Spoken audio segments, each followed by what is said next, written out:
Hi guys, welcome back to another video, or your first video here, I don't know. Welcome if you're new here, welcome either way.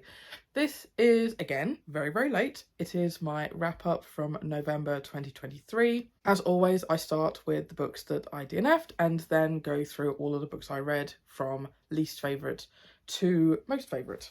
I don't even know if most favourite's a phrase. So yes, in November, what I started with was I found a bunch of comics and manga on my shelves where I didn't own book one, and I decided to look for book one online to try out and then see if I wanted to continue, and I didn't. So first of all, we have Let Die. So this is a queer story which was published when it was really hard to get LGBT books or comics out in regular publishing. And something I've noticed about the exceptions that actually made it through is that it tends to follow very unhealthy relationships or very dark topics, where all the characters end up being sort of miserable and die alone in order to justify the book being out at all. This one, I think, definitely falls into that first category of following an incredibly unhealthy relationship. And I don't know if it was the translation that I read or just the time period that it was out in, but it almost felt like every scene skipped too fast into the next one before really establishing what was going on. Maybe this was a pacing issue, but it was quite hard to establish where we were and really the motivations as well from each of the characters. I mean, yes, this is a comic and yes, I didn't finish it, but I think that more could have been done to make this make more sense. So DNF that one. Next one is Betrayal Knows My Name. Now, I owned, I think, volume 5 of this, and I specifically bought it because I was told that it was LGBT. And in starting it, I was quite confused as to where those elements were.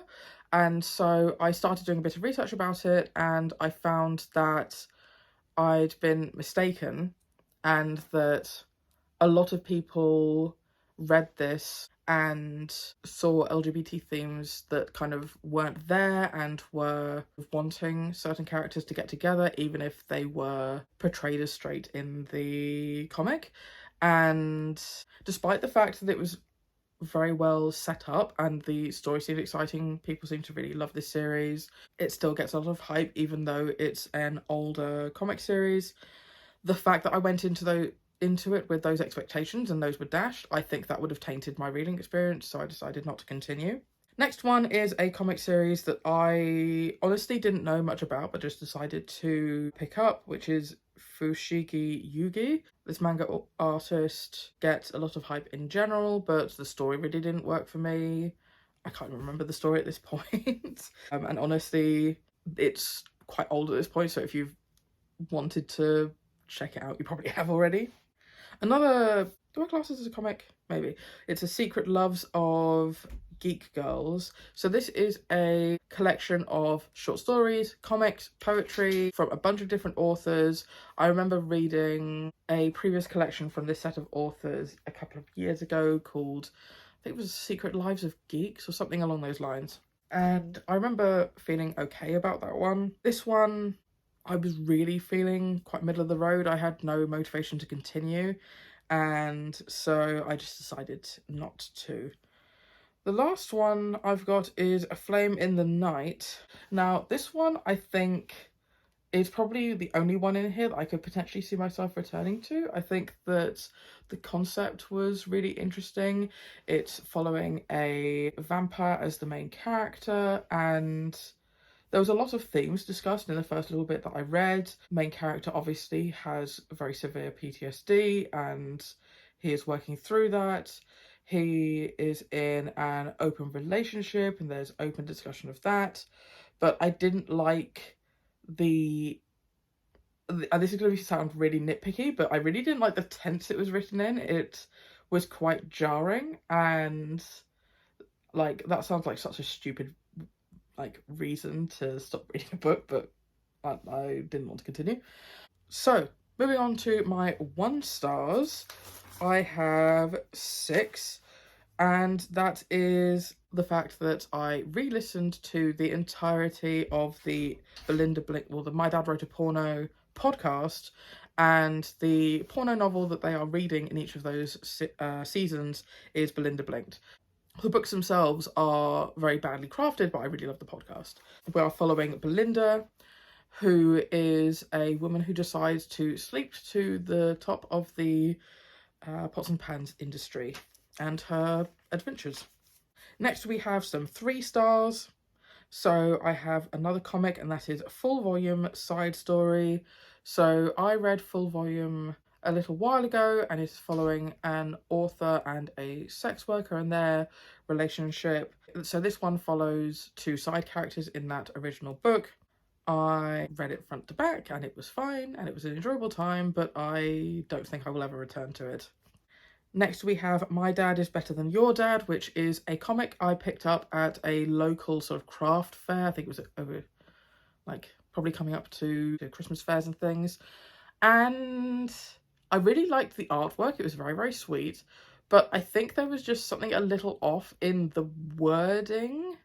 I don't know if this was translated or written by someone who English wasn't their first language. So it follows a bunch of cacti children, and all of them are having an argument as to whose dad is the best. And the thing is, that's not really what they mean. They don't mean my dad is better than your dad. They're meaning my dad's profession is cooler than your dad's profession. And so it was just a bit, it was something like 10 pages. It really took me about 2 seconds to read, but it was fine. Next we have 1 3.5 star, and that is Blood Hunt. So this is a sequel to a book I have read. Let me see if I can find it. So here we have the first book in the series, The Midnight Hunt. So from the cover you can probably tell what it is. It's one of these, what do they call those sort of trashy, smutty romance novels? Harlequin novels? But this is a queer paranormal romance story, and you're probably not going to believe me, but honestly the thing that made me go from this and pick up the second book was the plot. You know, who, like, that makes it sound like, you know, someone watches porn for the plot. No, so in this story we are following a couple of sort of main characters, but the main characters who we sort of start with is a doctor who ends up saving a werewolf, but ends up getting bitten. Is that in the synopsis? Yes, it is in the synopsis. So we are following a human who gets turned into a werewolf and ends up being taken in by this werewolf pack. But there's a lot of stuff going on in the background about politics and racism between humans and each of the paranormal entities and the ways in which they interact. Yes, this is a very sex-heavy book, but honestly, the politics of it all was really interesting. This is so stupid. It's really, really stupid. But I did honestly read it to continue in... so stupid. But yeah, honestly, I read this because the politics was interesting, and I continued in the second book because the politics was interesting. I think I am going to continue with the rest of the series, and that is going to go there. Next we have our 4 stars, and the first one was a sequel to a book I gave 4.5 stars. So I will talk about that one first, and that is Wanted, a Gentleman. So this is by KJ Charles. So I discovered KJ Charles a couple of years ago, and just their books really work for me. I don't think that I've read anything from them that I've given less than a 4, and I will just continue to pick up everything that they write. They tend to write historical fiction where the focus isn't on serious, dry historical fiction. It's following queer characters, but is very fun and I don't want to use the word lighthearted because it does often follow really difficult things. I will think of the word later, but sort of like what Finlay Donovan is to the mystery industry. So like Finlay Donovan, yes, it's a mystery novel, and yes, there are deaths, but it's hijinks, that's it. It follows sort of the hijinks between the characters rather than any sort of serious plot. So this one in particular follows two characters. One who is a sort of down on his luck author. He has ended up having to take this job where he writes other people's love letters for them and publishes them. And we are following a young woman who, because of the publishing of these letters, has decided to run away with someone and is possibly in danger, and the person who has been sent in order to retrieve her home. And this person, I cannot remember his name because, like I said, it's been a couple of months, but he is black, and so there's a lot of commentary about racism and racial injustices, about how people see others as less than or equal to, and it was just another real win for KJ Charles. I will continue to read anything they write. And going back to the 4 stars, there is an attached short story to that, which is Wanted an Author. This sort of connects this book with some of the characters in Band Sinister, I believe, or possibly another one. Anyway, there are quite a few connections between some of the characters in certain books of theirs. So this was a really enjoyable read. It doesn't stand out on its own, though. It's definitely something that I enjoyed because I had read Wanted a Gentleman.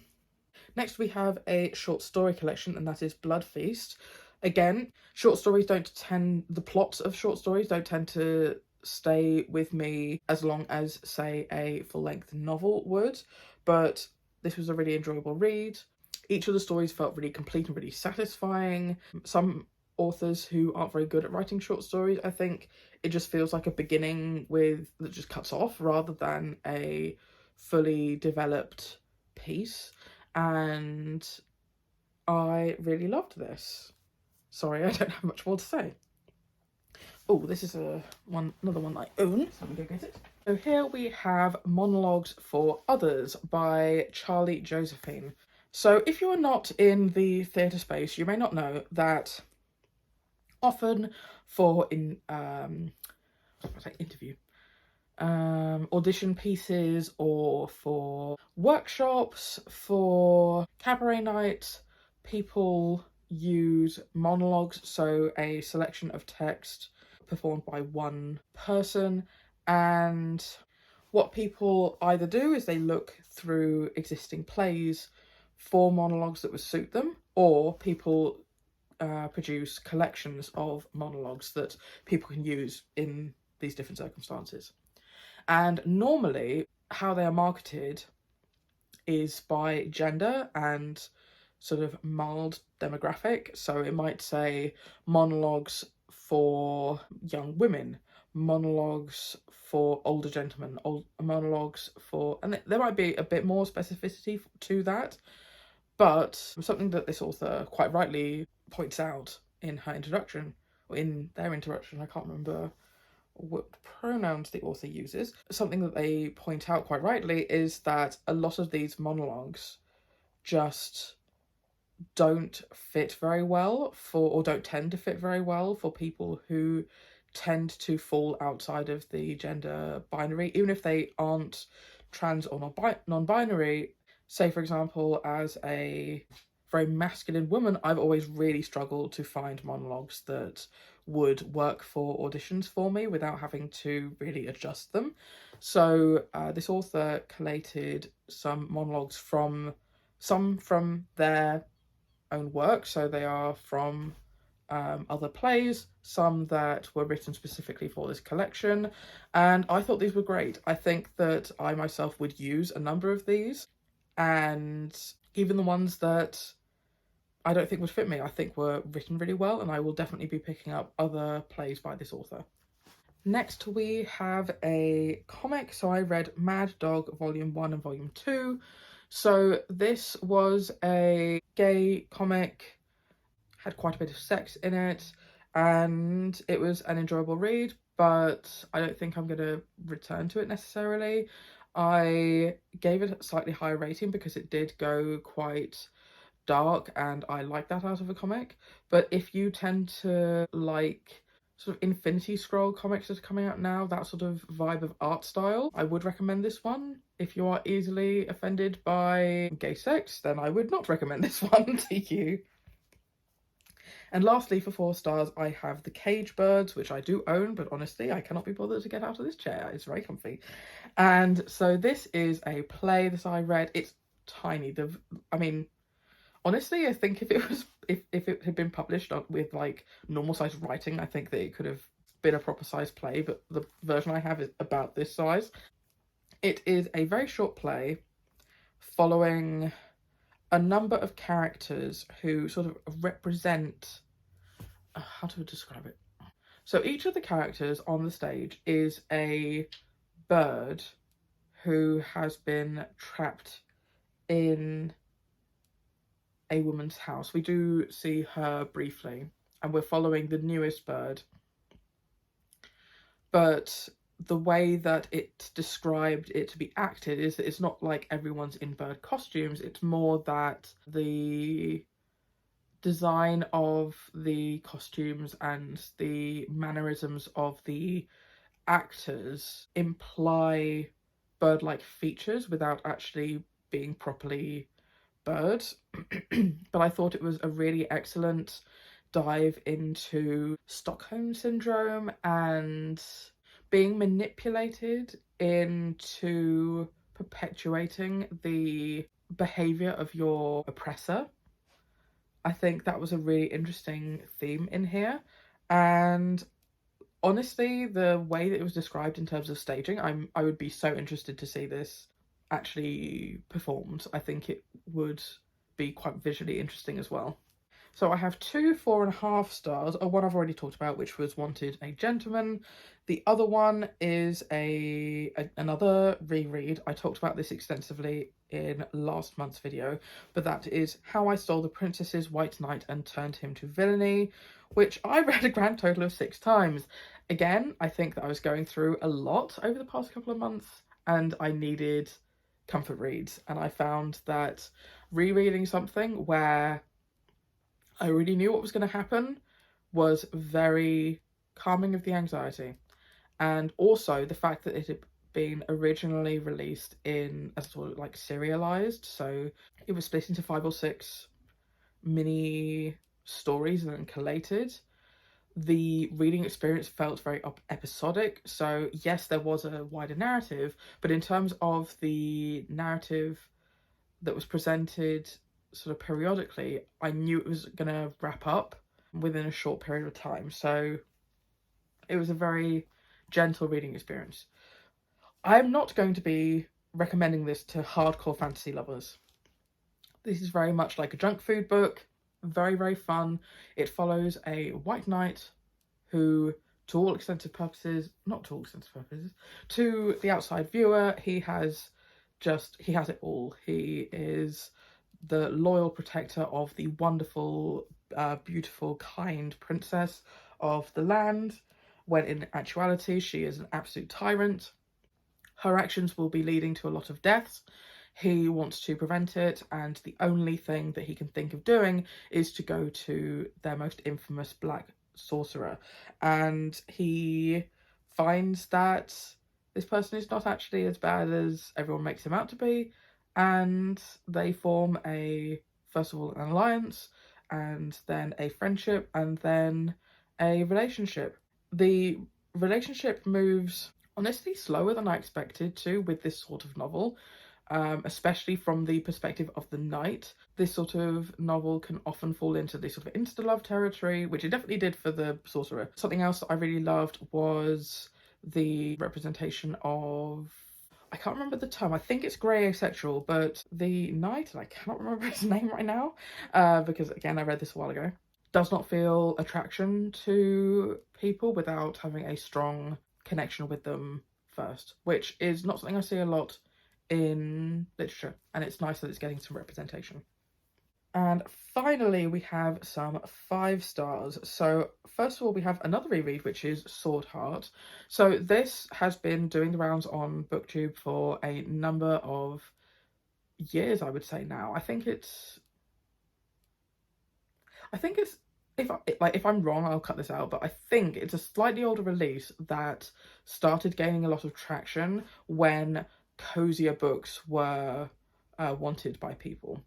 So it's the beginning doesn't sound cozy, but bear with me, it gets there. So we are following a widow who is working as a housekeeper for sort of room and board for a distant family relative as he enters his old age. We start off the book where he has died, and in order to sort of do her a favour, he decided to leave everything in his possession to her and not to his other family members.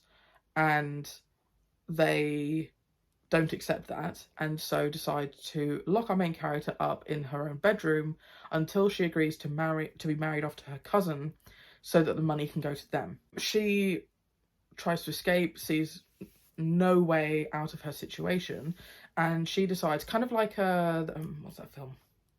It's a Wonderful Life. She decides that if she were to kill herself, then all of the money would be left to her nieces and they would have stable lives. So she's looking around trying to find something to off herself with, and she discovers this old sword. She unsheathed the sword in order to try to I didn't even make a click. What do people normally do? Key? Anyway, to try and I don't know how many times I can say that word without being demonetized. I'm not even demonetized, I don't monetize my videos without YouTube having an issue. And as she draws the sword, a man pops out of it, and he is her protector now, and they go on an adventure. Like, I just love that cozier books are really making the rounds at the moment. I really love the relationship that forms. This book is so wholesome while also seriously dealing with topics, but also, like, I think feeds in quite nicely to this author's other work. I'm very interested to read some other books set in the same universe. I wonder whether or not she's going to be writing a sequel to this. I would really enjoy that. Next we have another reread, and I have that behind me, and that is Kill the Farm Boy by Delilah S. Dawson and Kevin Hearn. This again has been another comfort read to me this year. This is not the sort of book for you if you enjoy serious high fantasy. This is a sort of fantasy that pokes fun at a lot of fantasy tropes. It sets itself up with a very traditional fantasy setup, where you have a young farm boy. He is designated the chosen one by a pixie, and him and his talking animal companion go on a quest, but very quickly goes awry. There is an accident, and other characters then have to step in and sort of go on the real quest of the novel. I already described this in quite a lot of detail in my last wrap-up, so I'll be quicker here. Each of the characters is both a caricature of, like, a certain type of character that you get in a traditional fantasy novel, but also has a lot of depth, and we get to spend a lot of time with each character individually. We have quite a number of perspectives in here, but everyone feels very distinct and well fleshed out. There are a number of different relationships and interconnections that form between the characters, which I really enjoyed. There's a queer relationship in here that doesn't take away from the main storyline, and just, this is a really great novel, and if you think the humour could really work for you in this style of novel, I totally recommend it. Next we have another book that I do own, and depending on how far away it is from me will depend on whether or not I can be able to get up. Finally, we have The Twat Files by Dawn French. So I absolutely love Dawn French. I don't watch a lot of movies, I don't watch a lot of TV, so some of my favourite TV shows that I will just watch again and again and again, like the top of that list has to be The Vicar of Dibley. It follows Dawn French, who plays a new vicar in a town that their vicar is just keeled over from old age, and they can't grasp the fact that their new vicar could be a woman. And it's just about her and the interactions between all the villagers in this small English village.